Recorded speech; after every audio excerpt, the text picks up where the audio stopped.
get those kinetic blades all the way towards that Kenjutsu crossing, because Kenjutsu has 10 kinetic blade spawns. There's going to be so much extra, and they take advantage of that. And look at this positioning on that dead side of the 6th zone, which gives them that front side, that first take into getting into that 7th. Yeah, we saw the kinetic blades yesterday as well, particularly with Queasy and Vino, utilizing them so well. When it comes to like the high ground, we saw them kind of dominating yesterday. Do you think that's a real factor today? The high ground is going to play an important part in this? It definitely is, and particularly the teams that do have kinetic blades, they really want them because, of course, it just gives you that flexibility, especially when you have that purple, that epic version. You have 3 charges, so it almost never runs out. I don't think teams will ever run out of charges when it comes to the purple kinetic blade, so that's why the teams are going all the way back into Storm, getting that damage zone as early as possible, so they can just prioritize the kinetic blades. Yeah, obviously, Queasy and Vino, they can't carry all of the kinetic blades, but also, if they're in the lobby, they're going to be trying to take height, and these teams know it. Yeah, they really know. I think everyone's done their homework. They know exactly what they have to do today. Obviously, 6 games left to play here now, and those points are so imperative to get yourself up that leaderboard. We've talked about gods here as well, and there are 2 deities waiting in the wings here for us to join us on our family here. Let's bring out our casters. It's Shire Wage at level 2K! Heyo! Good to be back. Good to be back. I'm like a fan club, like, yeah! Yeah! How's it going, guys? Good. Good to see you. Good to see you. This is the last day. This is day 2 of Grand Finals. I mean, we saw yesterday, Queasy and Vino, we talked all about them. What an impressive day it was. But going into day 2, any other duos with your eyes on? What do you think is going to happen?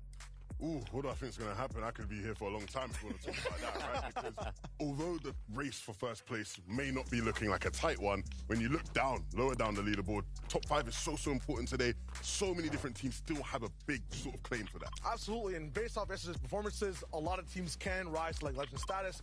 Vanya Karmi looking really good. What can they actually, use to get that extra step in? And then seeing that Irazumi pulse rifles almost every game, top 15. I need that to go down so I can get to this thing. Last few games as well. You mentioned 6 games left to play in this. You guys have been here before. You've casted the action before.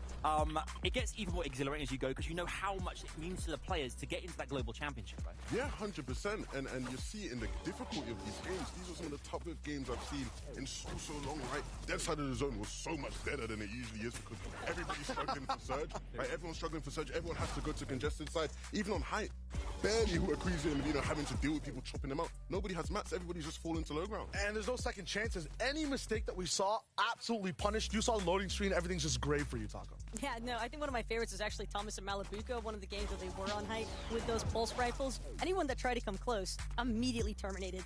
And of course, this is a top 5 situation for teams that want to get into that global championship. But if the team has already qualified, that then makes it a top 6 situation, or even a top 7 if Thomas and Malabuka can make their way into that top 5. So lots of storylines to focus on. So many storylines, and it's all coming your way. You have a front row seat, and I'm hearing that the bus is loaded. It's ready to rock and roll. A storm is bubbling. It's brewing.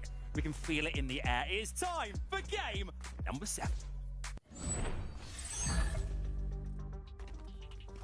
Welcome to day 2 of EU. Game number 7, points already on the board, legends already in the making, some qualified for globals, 5 still looking for that chance. Look, yesterday set the tempo for how today will play out. I think we saw one team completely storm through, but many people expected to see a dominant performance from them. What I'm excited for, Shio, are the teams just in and around that top 5 that really have a chance with today being a completely different day. Absolutely, lots of grasping hands, and on that first game, you're bound to expect craziness. Let's just dive right in, see exactly what Game 7, the first game of Day 2, has in store. I feel it's going to get crazy, especially with this season. The kinetic blades, the action we saw yesterday, I've been saying it too. First place kind of secured on the throne right now, locked in an iron grip. Can anyone kind of ease the tension there? That's the question. Queasy and Vino, they land through. Well, instantly, the thing I'm happy to see about these guys is they land that Kenjutsu crossing uncontested. There were questions about whether somebody would contest him. There are a bunch of teams in this lobby, Shire, who have landed at Kenjutsu this season, some of which haven't had the best of days. Fire Hunter in particular was one that I looked at and thought, hey, maybe they land Kenjutsu, go back home. Game 1 at least, or Game 7, things are normal at Kenjutsu crossing. No chance at all. Some of those teams are landing there in the grand finals as well. Queasy Vino went through that hurdle. A new thing I'm seeing over at the racetrack too. Usually, this is an awesome hot battle we like to watch at least 6 out of 6 games yesterday with lots of third partying. Thomas HD, Malabuka allowed to just play their game. Where's Tusum Putrick? Well, look, we've seen switch-ups at the racetrack. There are no switch-ups here at the Citadel. Snazy and Podesai once again contesting Shamoki and Swizzy off spawn. And once again, Shayo, they're looking like the dominant team in this fight. It's scrappy both ways, even though Snazy Podosai have come through and won overall on the spot. When it comes to the day, a little bit more finicky, a little bit more struggly when it comes to mid-game and end-game for the duo. That being said, this does look like the strongest we've seen both Snazy Podosai. Not too much chasing going down, and a definitive finish to start off the game. Yeah, and it's going to be hard if you're Shamoki and Swizzy, right? From a mental perspective, they came into this FNCS with such high hopes, such high expectations, with how impressive their performances have been over the course of this major.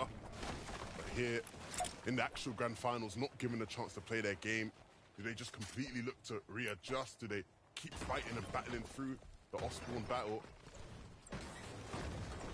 We'll see how it goes. The Boaz and Dirty, I mean, if you're talking about patterns on day one, they were the best team after the first game. They came through Elam heavy, second place overall. Dominated, hopefully they can get that hot start here today. Vino and Queasy, there's so much space. Even on the south side, as you mentioned, Kenjutsu's absolutely free. Yeah, they have very well mastered something that I don't think we've seen from a lot of teams, even at the highest level of Fortnite, where their map control is so intense. Like, they genuinely control such a large area. You'll often see them in the earlier stages of games so far split up, because everybody in this area is conditioned to understand. جيمي لك وجهي اصلا سربزك يا حش شرموطه ولا he'll give you problems as well. I think the big thing from what we saw yesterday is the Steamy Springs area, right, just over to the west from where Vino is now, had a lot of fighting, a lot of contestation going on, so allowed them to get a bunch of early surge. We'll see if Vino looks to continue to capitalize on that. Obviously, these guys here on our screens were capitalizing on that a bunch, right? Cammy and Say, very impressive day one. They were also able to look towards that Steamy Springs area to the south of Frenzy and just pick up some easy Storm Surge damage and tags as well. Yeah, lots of bottlenecking happening over at Steamy, and correct, but Frenzy and Kenjutsu get to actually have a lot of benefits from that in the mid-game. When it comes to end-game, though, that's where Cammy and Steady could have played a little bit better in some of the earlier games, right, than the decision-making they were making. Well, I think the big problem is that, you know, it was just nobody had materials. Everybody was so down, and so even if you were to get refreshes, right, like, you're not really getting much outside of Siphon mats, and these guys weren't necessarily getting a bunch of refreshes anyway. I will say, though, like, if you're Cammy and Say, you cannot be upset with how you play. It came down to a couple, you know, 2v2 situations.